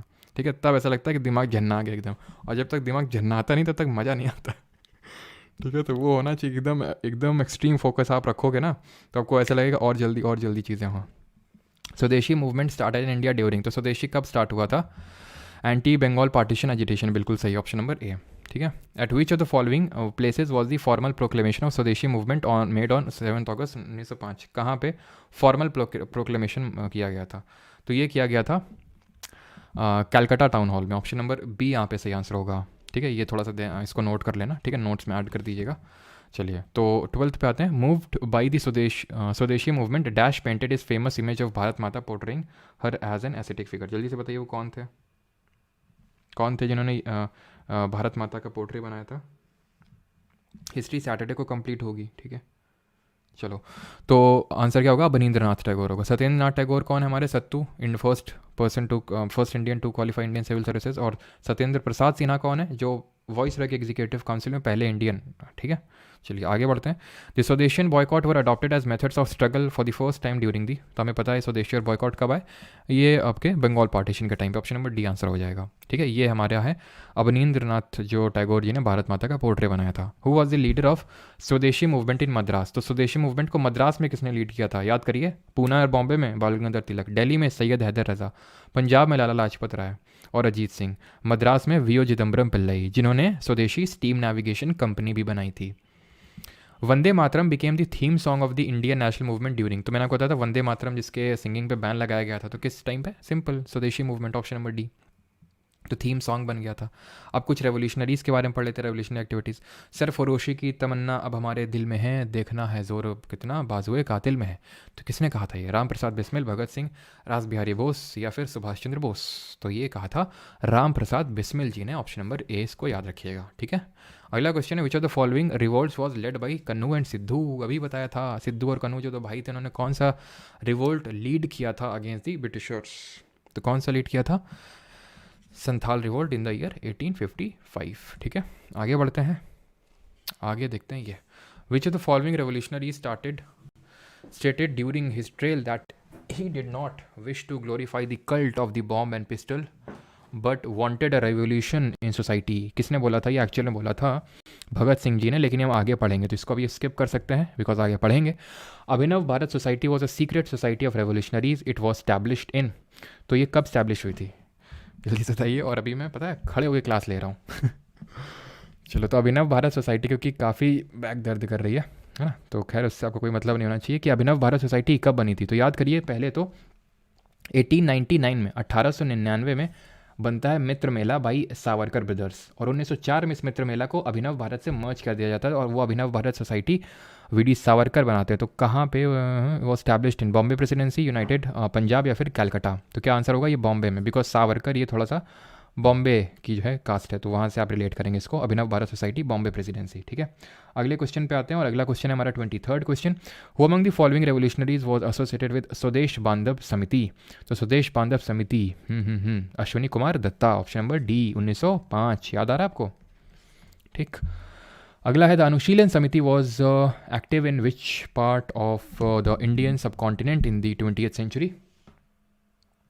कैसे माने सर, दिखाओ। अच्छा हाँ, ये सही था, 20th सेंचुरी में अनुशीलन समिति। तो हमें पता है 20th सेंचुरी मतलब 1902 में ये बनी थी, और किसने बनाई थी, सतीश चंद्र बासु ने, बंगाल में। ठीक है, option number B. Which of the following revolutionary societies was organised by V D Savarkar. 1904 में वी डी सावरकर ने क्या ऑर्गेनाइज किया था? ठीक, तो अनुशीलन समिति की अगर बात करें तो 1902 में ये किसने बनाई थी, सतीश चंद्र बासु। भारत नौजवान सभा में देखेंगे ये भगत सिंह जी बनाते हैं, और जुगांतर पार्टी, ये भी बहुत सारी इसकी ब्रांचेस बनती हैं, तो वो इसलिए मैंने जुगांतर पार्टी जानबूझकर नहीं बताया क्योंकि बहुत सारी बनती हैं। ठीक है, तो ऑप्शन नंबर डी यहाँ पे सही आंसर होगा, and that is Abhinav Bharat society. Alright, the next question is Alluri Sitaram Raju was a tribal freedom fighter from which state of India. तो किस राज्य से थे, गेस करिए। गेस तो आप कर ही सकते हैं, है ना। बिहार तो होगा नहीं, महाराष्ट्रियन भी नाम नहीं लग रहा है, गुजराती भी नाम नहीं लग रहा, पटेल या फिर इस तरह से तो है नहीं। ठीक है, तो आंध्र प्रदेश होगा answer. Which of the following was a revolutionary organisation formed outside India in 1913 में। कौन सा बना था आपका 1913 में, 1913 में कौन सा ऑर्गेनाइजेशन बना था? तो हमें पता है the famous Bharatiya Janata party, नहीं, साइमन कमीशन ये 1928 में आया था। ठीक है, और उन गदर पार्टी सही आंसर होगा। ठीक है, ऑप्शन नंबर सी। और ये तो हम जानते हैं 1885 पहला सेशन उमेश चंद्र बनर्जी, गोकुलदास तेजपाल संस्कृत कॉलेज बॉम्बे। दूसरा सेशन कब होता है, 1886 में। किसने प्रिसाइड किया है? ये कलकत्ता में हुआ है, दादा भाई नौरोजी। तीसरा बदरुद्दीन तैयब जी, फर्स्ट मुस्लिम प्रेसिडेंट। चौथा जॉर्ज यूल, फर्स्ट ब्रिटिश या फिर first English president of Congress, जो कि इलाहाबाद में होता है। तीसरा वाला मद्रास में होता है। ठीक है, चलिए अगला है हमारा क्वेश्चन 31st। ये नहीं करना है, अभी नहीं पढ़ा ये। Among the following led a famous indigo revolt. किसने लीड किया था बंगाल में? पुराने धागे खोले जा रहे हैं आपके। हाँ बताइए, रिवाइज कर रहे हैं कि आपने इंडिगो रिवोल्ट कब हुआ था, जल्दी से बताइए। 18, इतना मैंने लिख दिया, आगे की दो फिल करेंगे डिजिट्स। तो इंडिगो रिवोल्ट हमें पता है नादिया डिस्ट्रिक्ट ऑफ वेस्ट बंगाल। नील दर्पण, याद आ रहा है आपको नील दर्पण? कुछ किसने लिखा था ये प्ले नील दर्पण? और हमारे बंकिम चंद्र चटर्जी ने इसको आनंद मठ में बताया था, 1859 में हुआ था ये। ठीक, और आंसर क्या होगा? आंसर होगा विश्वास। मैंने आपको बताया था दिगंबर विश्वास और विष्णु चरण विश्वास। ठीक सर, नेक्स्ट चैप्टर कौन सा होगा? इमर्जेंस ऑफ गांधी होगा सर। आप तो चलो 33rd all of the following are freedom fighters of India who are except to death. ये नहीं करना, भी किया नहीं है। ये वाला करो। पंजाब केसरी के नाम से किसे जाना जाता था, जिन्होंने अपना हु ब्रेथ, ये भी अभी किया नहीं है वैसे, तो जाना किसको जाता था, आप कर सकते हो। इनको grand old man of India के नाम से जानते हैं। स्वामी विवेकानंद के बारे में तो पढ़ा नहीं, क्या पढ़ा है हमने कि 12 जनवरी को इनको बर्थ हुआ था, और इनको बर्थ को हम नेशनल यूथ डे के रूप में मनाते हैं। 1893 में शिकागो में स्पीच दिए थे। रामकृष्ण मिशन की स्थापना किए थे। 1897 में हेडक्वार्टर बेलूर मठ में था, और उन्होंने बोला था कि साल्वेशन अगर आपको चाहिए तो सर्विस के थ्रू आपको साल्वेशन मिलेगा, लोगों को सर्व करो। ठीक है, चलो आगे बढ़ें। हाँ, दीन बंधु मित्रा सबका सही आंसर है, जिन्होंने नील दर्पण जो है एक प्ले लिखा था। तो पंजाब केसरी हमारे लाला लाजपत राय, बिकॉज बाल गंगाधर तिलक की डेथ पहले ही हो चुकी थी, नॉन कॉपरेशन मूवमेंट से पहले ही। ठीक है, तो 1928 में जब साइमन कमीशन के खिलाफ ये विरोध कर रहे थे, तो उसी में लाठी चार्ज में इनकी डेथ हो गई थी। हम आगे पढ़ेंगे इस चीज़ को। ठीक है, नाउ लास्ट क्वेश्चन है आज का 35। Which of the following revolutionaries was arrested by the British as an accused of the Alipur bomb conspiracy case. निम्नलिखित में से किस क्रांतिकारी को अंग्रेजों ने अलीपुर बम षड्यंत्र केस में आरोपी के रूप में गिरफ्तार किया था? आरोपी के रूप में तो रोशन सिंह और अशफाकुल्ला खान, ये बाद में आएंगे। ठीक है, 1924 में जब हम होम रूल लीग एसोसिएशन पढ़ेंगे ना, ये तीनों लोग तब आएंगे। जो आप में से कोई अभी एक बोल रहा था, तो तीनों नाम तब पढ़ेंगे। आंसर हमें होंगे कन्हई लाल दत्ता। तो फिर से रिवाइज करवाते हैं। 1908 में हुआ था अलीपुर बॉम्ब कॉन्स्पिरेसी केस, या फिर मानिक टोला बॉम्ब कॉन्स्पिरेसी केस।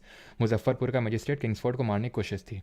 प्रफुल्ल चाकी सुसाइड कर लिए। खुर्दीराम बोस को होना था, बट ये गवाही जो देने वाला था उसको मार डाले थे ये लोग, ठीक है। चलिए, तो अभी ये जो क्वेश्चंस हैं ये हम लोग अभी नहीं करेंगे। Wait, which of the following jails, ये कर सकते हैं। खुर्दीराम बोस को कहाँ भेजा गया था? चिटगांव, विशाल, मुजफ्फरपुर या फिर Alipur?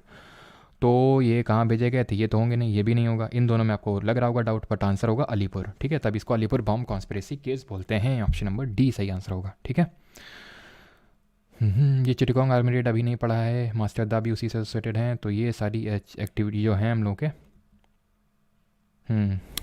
Who among the following was the first Indian to unfurl the tricolour on foreign land? CGL 2021 कब किया था? ये भी हम लोग को पता है, कब किया था बताइए। मैडम भीखाजी कामा उसी साल किया था जिस साल सूरत स्प्लिट हुआ था 1907 में। और आंसर क्या होगा? भीखाजी कामा। वंदे मातरम याद रखिएगा, ठीक है, वंदे मातरम, है ना। चलो, ये भी बता सकते हो, पिछले कल वाले लेक्चर में किया था। In which of the following years was the Indian association established, या फिर इंडियन नेशनल एसोसिएशन भी बोलते हैं। तो 1876 में हुआ था। सुरेंद्र नाथ बनर्जी और आनंद मोहन बोस ने इसको ऑर्गेनाइज किया था। ये अभी किया नहीं है, आंसर तो इसका रानी गैदिनली होगा, लेकिन आंसर किया नहीं अभी। Identify the revolutionary who from west Bengal who participated in the freedom movement, तो कौन है? तो आप बता सकते हैं कौन होंगे, जल्दी से गेस करिए। खुर्दीराम बोस, है ना, अलीपुर बॉम्ब कॉन्स्पिरेसी केस वाले। ये अभी किए नहीं है, ये भी ये अभी किए नहीं है, बट चलो कर लेते हैं इसको। मेयो, ठीक है, 1872 याद आ रहा है आपको, जो जिसके टाइम पे पहला सेंसस हुआ था, बट ये कंप्लीट नहीं था। कंप्लीट सेंसस कब हुआ था, किसके टाइम पे, कमेंट में बताएंगे। तो सर जीएस कैसे जैसे पढ़ा रहे हैं ऐसे एक सब्जेक्ट कर लें एक साथ, मतलब ब्योमकेश बख्शी जी, मैं समझा नहीं है। तो एक्चुअल में इनको पोर्ट ब्लेयर में एक अफ़गान ने मार डाला था चाकू से। ये वहाँ पे निरीक्षण करने गए थे, मैंने उनका निरीक्षण कर दिया था, उस अफ़गान ने इनको मार डाला था, ठीक है, पोर्ट ब्लेयर में। बाकी के तो मित्र मेला, ये लास्ट क्वेश्चन है। Mitra Mela was a revolutionary organisation founded by Veer Savarkar in the year, ये बताइए जल्दी से, मित्र मेला कब बना था? तो मित्र मेला पूछ रहा है, तो मित्र मेला जो है मर्ज हुआ था 1904 में, और बना कब था? 1899 में। किसने बनाया था? सावरकर ब्रदर्स ने। ठीक, ख़त्म हो गया हम लोग का सेशन। और जल्दी से बताइए कैसा लगा सेशन। और इंस्टाग्राम पे जो वीडियो डाले थे देखे तुम लोग, वो अभी थर्ड बैटल ऑफ पानीपत वाला। रिपन इन द ईयर 1881 बिल्कुल सही है। रिपन ने 1881 में जो है